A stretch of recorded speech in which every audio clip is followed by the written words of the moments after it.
I've never seen something look so beautiful.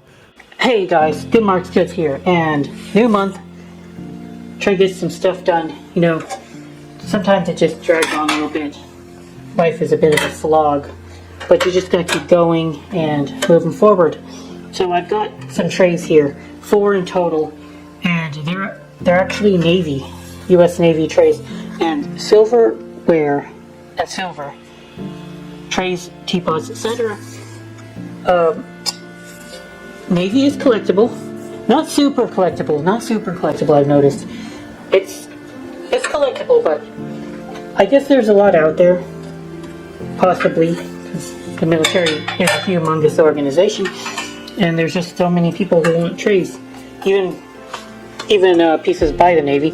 But it was made by this company SF Co, and I don't know the name off the top of my head, and that's not that important, because it's better to know how to look up and where to look up maker's marks than it is to have all the maker's marks in your head, like an encyclopedia, which I try to do, but sometimes that does not always work out for me. So I'll have to look up the maker's marks, and usually I go to 925.com or silvercollection.it.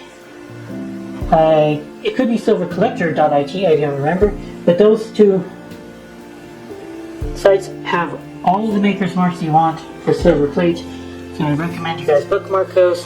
Oh, I do have to take this tape off of my tray without pulling the silver off. I'll have to use isopropyl alcohol to do that. Just rub it off, and it'll peel off right off. But they're nice trays, and I got them for a good price. A lot came with, or maybe separate from, but I still picked up some U.S. Navy flatware, and almost all the flatware that you're going to find in this made for the Navy is in this generic pattern called Kings here. Kings is a very, very common, popular pattern, and I bet you every single major maker of silverware and silver plate made Kings, and you've got a little anchor at least. So that's kind of cool to find. I want about $8 for a pop for the silverware, and I don't know how much I want for the trays, maybe 40 per tray, and then maybe like 25 for the small ones. Interesting thing about these trays, they are silver soldered iron, no doubt about it, even though the marking doesn't say silver soldered. I'm sure that it was made very similar to how other silver soldered material is made, very hard, very thick silver, thick, hard base metal, and a lot of force would have had to have occurred on this tray in order to have messed it up. Who knows how or why that happened. These trays, I'm sure, had a history and a story. Okay, also another common, no, it's not that common, kind of rare, but it's out there, guys, it's out there. You should be on the lookout for railroad pieces. I have 2 pieces of railroad here, this is 2 pieces of railroad, and then 1 piece is actually by Coast Guard. Keep continuing on with our theme of military. I do have a piece that I was able to look up, the Coast Guard insignia. So I didn't know it, but I was able to look it up because I don't know shit about the military. And where is it? Something. Oh, Coast Guard, right there.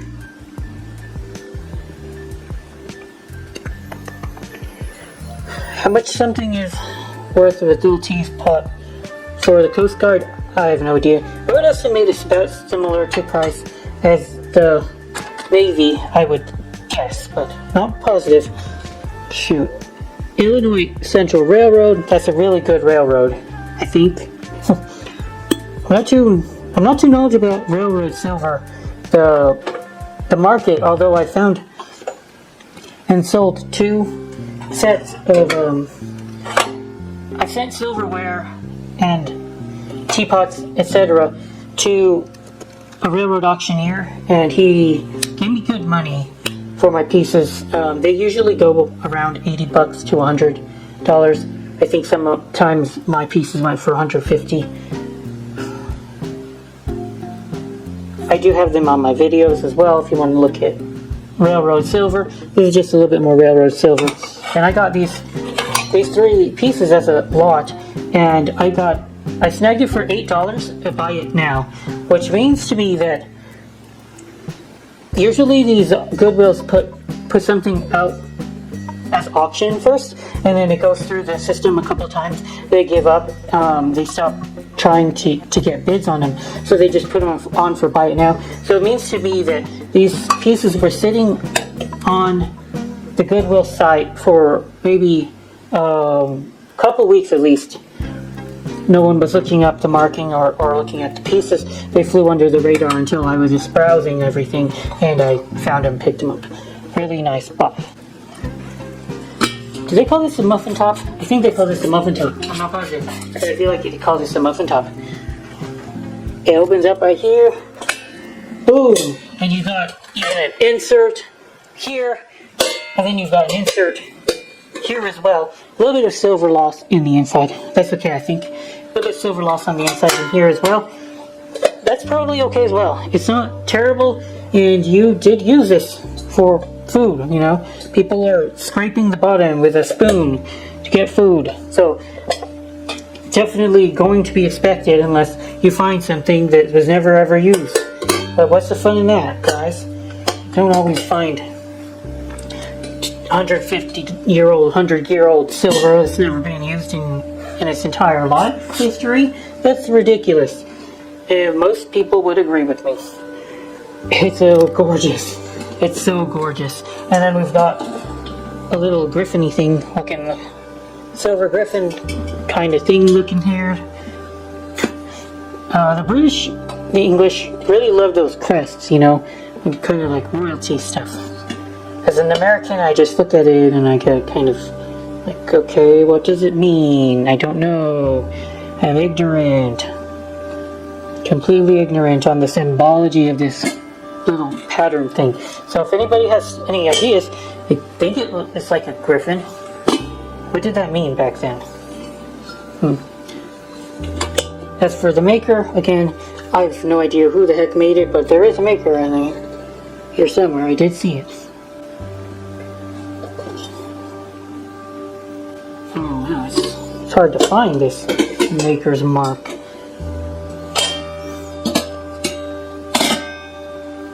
Oh no, it's not hard to find.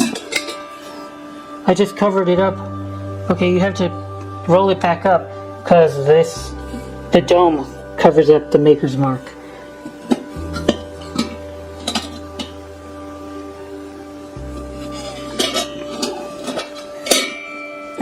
Right there. English marks are a little bit harder for me to deal with because they are so generic looking. Guys, this is kind of a knock on Britain here. And British silver plate. They were way less creative when it came to American makers' marks. The companies, they had corporate markings, little, you know, animals and symbols and all that. A lot of the time, British makers just used the initials of the founder in Gothic bold print, and then threw a couple letters like EPNS on it. Thank you. It gets the job done, but a lot less interesting in my opinion. But yes, we do have what appears to be maybe a dent. I don't know. How could this have been dented, guys? I don't think it's been dented. That sounds crazy to me that something could have dented this without damaging the rest of the piece. I think that's just the way it was made. Wouldn't you think?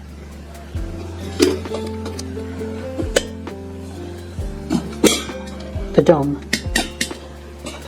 Well, anyway, guys, conservatively, $100, easy all day, conservative $100. Above that, you're looking at for a wait, but I think this piece will find its buyer. I doubt it will last. It will sit around too long. I'm going to cross list it on eBay and Etsy. It will find a buyer. I guarantee it almost. I think I'll start at $175.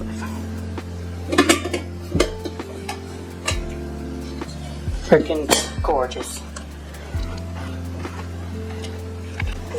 Usually, some of the most valuable silver plate you can find are dishes, like entree dishes that were made in England. And this one does have some kind of decor on it, like symbols of a symbol of royalty, and like the house, maybe their family crest. Where is it? Right there. It's kind of hard to see. Oh, I'll take a picture of it to show you guys clearer.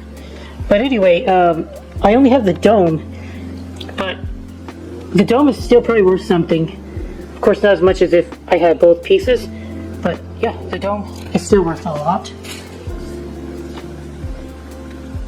No maker, because the maker was probably on the bottom of the dish, not the top. But somebody will still want it, and it appears to be under brass, so I would assume that means it's not Sheffield plate. But too bad. The Sheffield plate is on rolled Sheffield plate is made on copper, not brass. So I just wanted to talk about this tea set really quick before I go ahead and box it up and put it in storage. It's Barber Silver Co. And boy, no, it's not. It's E.G. Webster or something. I thought it was Barber, but nope, E.G. Webster and Son. We got beautiful grapes all along the trim here. Handle, some on the base. It's really, really beautiful, and I believe they call this technique repousse, where they will hammer out the design from the inside to push it out, because you see that raised 3D decoration. And yeah, I got this, I think this set for $80, and I think it's easily a $300 tea set. So very nice. Super happy to have found it. Yeah, E.G. Webster & Son. And you will see the same companies over and over again in my store, because they made the beautiful stuff that goes for a premium and it's actually worth trying to sell. And it's all monogrammed, the same monogram, which I believe it's the letter P. Even got a little tray for the sugar and creamer, coffee pot, and teapot. So, very nice set. And it is marked hand chased as well. So, like I was saying, what's the difference between chasing and repousse?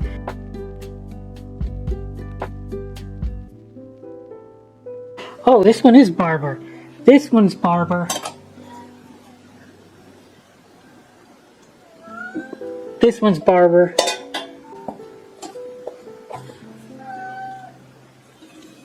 E.G. Webster & Son. So, it's not all the same company, but it really looks like the same pattern. So, you guys listen to what I've said before, that a lot of these companies were bought out. They might sell the pattern to another firm or whatever, and you end up seeing similar patterns throughout. They get different markings. I think this is the same pattern, yeah? It's just the teapots in the back are marked E.G. Webster & Son, and the creamer and sugar is marked Barber. So I'm going to show you guys this, and well, I'm quite confused here because I don't quite know what to make of it. So I picked up this at like $3 a piece, maybe $2 a piece, and it's all marked Chambly, France. And Chambly is very high-end stuff. Like, this is starting to get to the point of people who have FU money and they want nice silverware. You know, they'll buy this silverware from France, and there's a couple good makers from France. Christofle will be the number one maker when you think of French silverware. But Chambly is it's not far behind in terms of craftsmanship and desirability, But this seems to be the pattern Vieux, Vieux. I was able to find that out. Now, what puzzles me about this is that there is such a discrepancy between there's such a huge disconnect between the secondhand market for this maker and the new stuff. So people will pay like $80 upwards to $80 to $100 on pieces by this manufacturer, but I got an offer earlier today. When I'm looking up the pattern, sometimes I see other lots by eBay sellers, and when they know that you've seen the lot, then they can send you an offer. Well, for some reason, the offer I got was like $5 a piece for knives, and they didn't sell. I didn't buy them, and apparently it's been a week or two, and no one's bought them yet. Or if they bought them, then the seller had more and has restocked, and since I've seen the lot. But so the discrepancy, I think, can be explained in a few different ways. First of all, the pattern might not be desirable, even though the manufacturer is very desirable. If the pattern is not popular or common, I suppose that can manifest itself in a very low liquidity and low demand secondhand market. But also perhaps the clientele who will be purchasing from Chambly are very, very wealthy people, and they might have a strong dislike to buy used. Thrifting is about finding a deal. Well, people who are buying Chambly, they live in very expensive homes and they have very, very expensive lifestyles. They might put off by purchasing any of their Chambly or silverware used. So that could explain it. I'm not quite sure what this marking, the number N299SC, corresponds to. I couldn't find any other Chambly that has that marking here. Maybe it's a production run. Some of the pieces didn't have that on the handle or the neck, but some of them do. Not sure why that is. And then some of these pieces, there's the word Acer on it. Acer, isn't that a company that manufactures computers? So perhaps Acer, the company, ordered these from Chambly for some event. I don't know what's going on. It's all weird to me. Anyway, that's it for now, guys. I might have time to update another video with this month's finds, but I might not, because I'm going to give you guys a silverware box as well. That's it for today's video, guys. So thank you so much for viewing. Grimarks, get out.